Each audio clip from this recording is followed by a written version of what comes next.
Good morning, everyone. Welcome to the radar. And, thankfully, Milton has done some weakening overnight.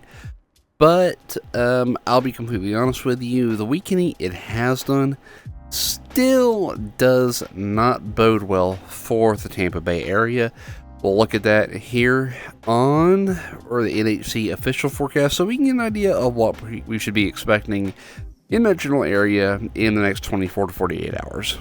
Now, our official forecast from the National Hurricane Center, we have Tropical Storm Leslie out in the Atlantic, weakening. Going to be a fish storm, nothing to worry about here.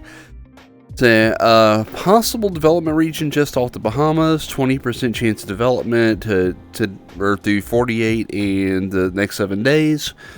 Probably not going to be much to write home about. It'll probably get picked up by Milton in this trough here or before or in that time period. And we have Milton itself still roaring over the north part of the Yucatan. They are getting battered by tropical storm force winds right now. I really hope they had time to batten up and bunker down because they're going to be there for a little bit. But let's take a look at the latest stats. Alright, so just northwest of the Yucatan, moving east-northeast at 12 miles an hour, so it is starting to pick up speed. And winds this morning are down to 155 miles an hour. That's still a very strong Category 4, almost Category 5, and this storm did in fact hit Category 5 yesterday during the day. Surprising just about every forecaster on the planet, except for maybe a certain few, but most of them did not expect this thing to get up to 180 plus miles an hour and drop down to sub 900 pressures. And this puts it into the record books as one of the strongest Atlantic hurricanes on record, easily one of the strongest in the Gulf. And I am glad it did not maintain that strength. Thankfully, these systems typically do not maintain that strength. But it's still scary to even think that this storm had enough time to get that strong. Thankfully, it being smaller, those extremely hard-hitting impacts were not felt anywhere except for the shores of the Yucatan in the form of rip currents and just a lot of slosh. Thankfully, it stayed far enough off coast that the worst of those is staying offshore, so that is a small blessing for the Yucatan, and it has been weakening since then. It may get back up to Category 5 later today. I'm not going to say it's not going to re-strengthen back up to 180 because I just don't know. But I do think the general weakening trend is what we're going to see from the storm from here to the point of landfall. But don't mistake that for things getting safer down there, because the real problem with where it's at and where it's going is the amount of time versus the strength it built. As it weakens, it is going to start spreading out. And as it starts spreading out, all that surge it built up still is being pushed. So it's going to be a Category 4 or Category 3 storm at a minimum, pushing Cat 5 surge into this whole south or southwestern Florida area.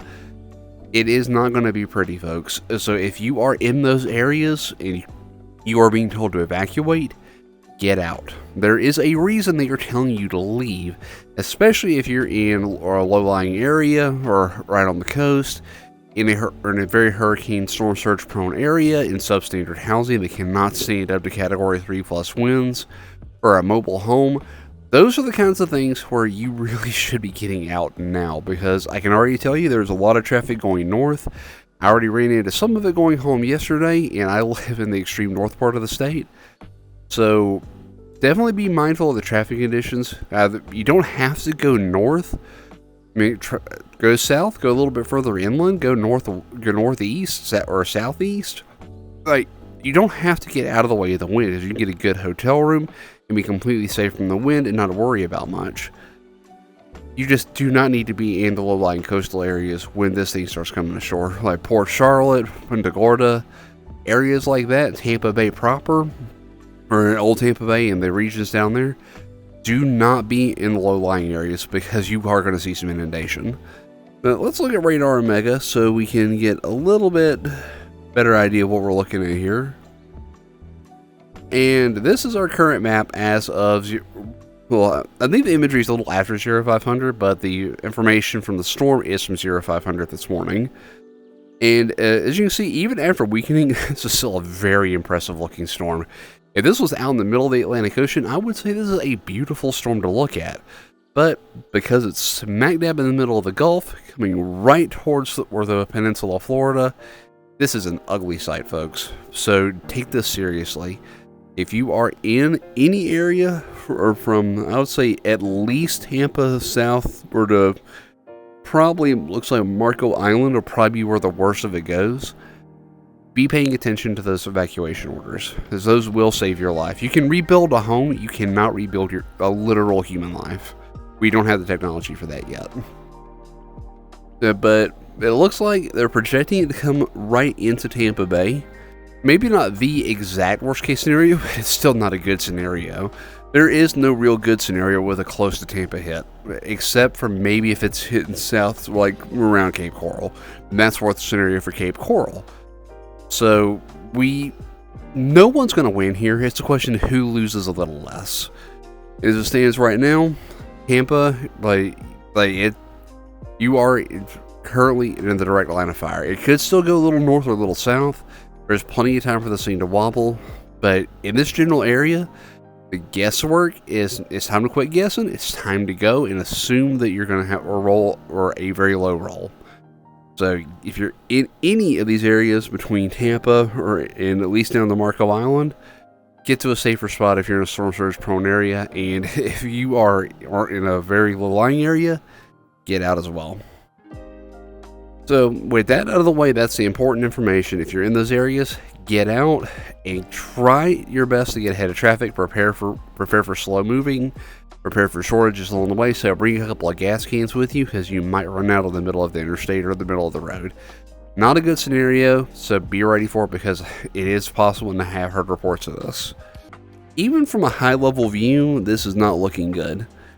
Now, the cool thing about this tool is this will tell you generally where to expect the worst of the storm surge, but I do want to point out, in this whole area here where you see all these reds, like, you were looking at 10-foot plus storm surge in those zones specifically.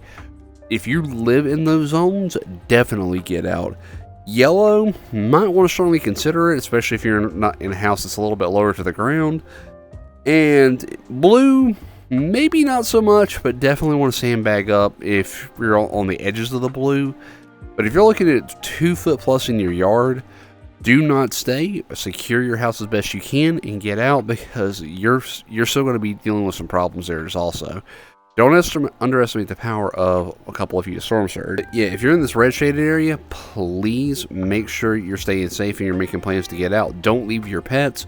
Important documents you will definitely need, but do not stay in these zones. You have a little time to get out and finalize your preparations.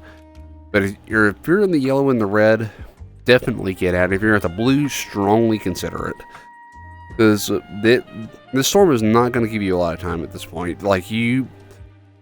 We were probably looking at most 48 hours to finalize preparations and get out of these areas. So be safe, be prepared.